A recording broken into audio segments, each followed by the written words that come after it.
variety of winds inside a tornado.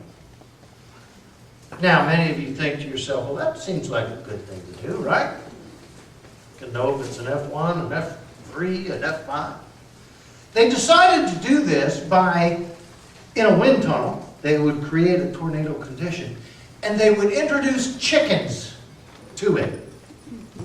And when the wind got to the point where it would actually pluck the chicken, then they would know that that would be an F1.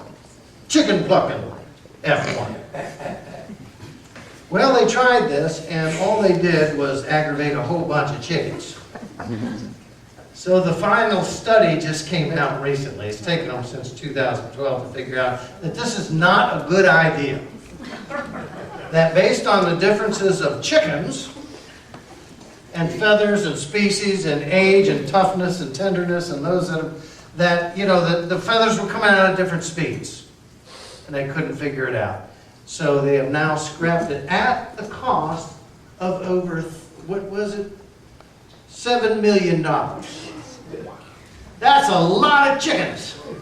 And a lot of stupidity. A lot of stupidity. But what they did determine is that wind can be very dangerous when it's moving quickly.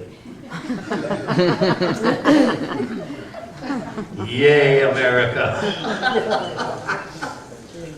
Now, Florida knows this because we've been through hurricanes, and oftentimes we were plucked.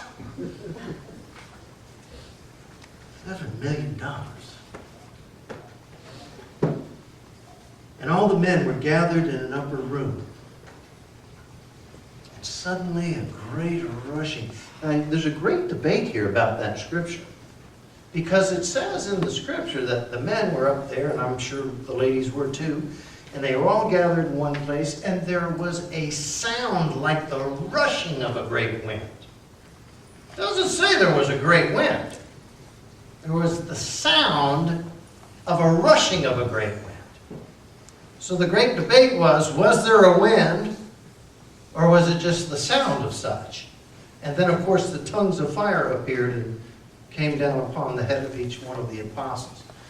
And Jesus told them this would happen, and he said, stay in Jerusalem until the Spirit comes upon you, and you will be filled with the Spirit and fit now to go and minister. We talk about the purpose of Pentecost.